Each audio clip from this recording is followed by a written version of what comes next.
Recognize who you are. In Corinthians, I forget which one, it says,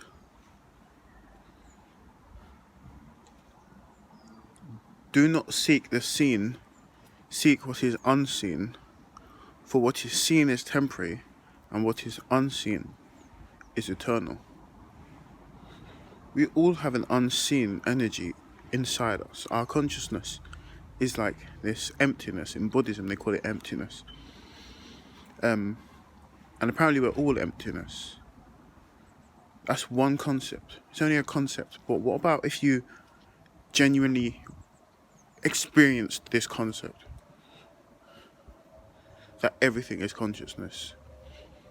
What if you were to realize, I am, I exist, I am that I am. Moses went to the burning bush, and the burning bush said, I am that I am. In Rastafarianism, they say I and I. In Hinduism, they say Namaste. The soul in me recognizes the soul in you. So that's what we're going to do. We're going to direct you into your eternal, infinite self.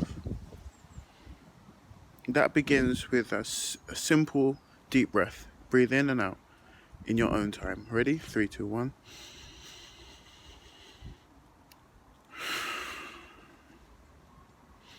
And one more breath. Deep breath. In and out.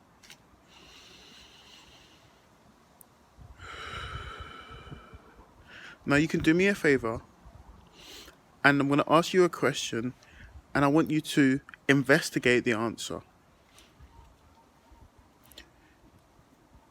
Are you watching your thoughts, or are your thoughts watching you? If you can't figure this out, maybe close your eyes and sense the experience. Are you watching your thoughts, or are your thoughts watching you? When you realize that you are watching your thoughts, you might identify with the body and say, oh, my body is watching my thoughts. But the question is, are you watching your body, or is your body watching you? If you feel a sensation of joy in this quest, it's because you're figuring out yourself. Are you watching your body, or is your body watching you? Are you watching your thoughts, or are your thoughts watching you? And the question is, if both answers seem to be, I'm watching this body, I'm watching this thought pattern come up in this infinite mind. I'm sensing hunger. I'm sensing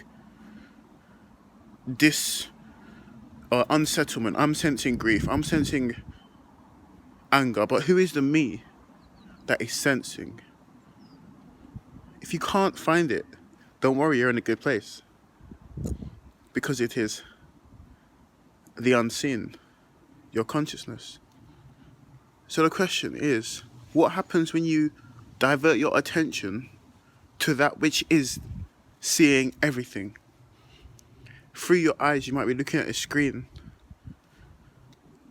and you might see me change, my face move, my lips move. In the same way, when you look in a mirror, you see your face move, but you've looked in the mirror your whole life. You were 10 years old, 20 years old, 30 years old, 4 years old. You've looked in the mirror your whole life, and you've always been you. You've always been this formless entity that has never changed. Always been right here, right now, in all moments.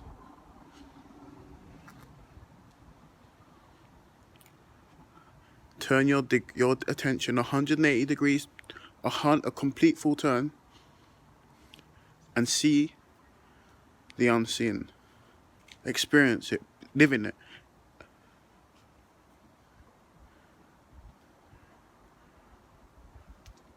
That's your soul. That's your eternal self. That's your spirit.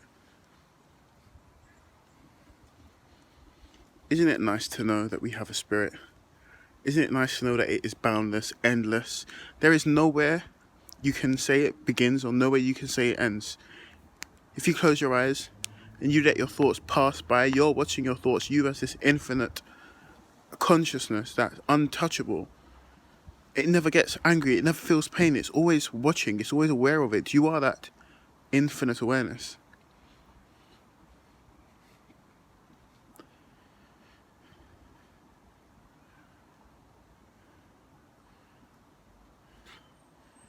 If everything is that, what are you? If everything exists in that consciousness, what are you? Are you moving your mouth? Are you moving your head? Are you moving your hands? Or are you aware of it? And this movie's just playing. And if you recognize that you are not this body or mind, but you are literally Mother Earth, moving, animated Earth, and you recognize that you are this one constant without anything affecting you, time doesn't affect you, space doesn't affect you, you've always been this one infinite being. You are made in the image of God. Literally. It is God's imagination and you're playing in it. Who else is it? Every single cell in your body, 70 trillion cells. Which cell is operated by you and which cell is operated by Source, Spirit, God? There is no difference between either. You, God, God's inside, you're inside God, God's inside you, you're inside God. There's no difference. Stop looking outside. Start looking within. Look outside because it's fun, but don't let them be your crutch. Don't let the angels and the beautiful entities be your, the crystals and the energies, the trees, don't let them be your crutch in a sense. You have that same source energy inside you. The same source that's in the angels is inside you. And that is what they call love. Knowing that we're all connected and knowing that we're all one.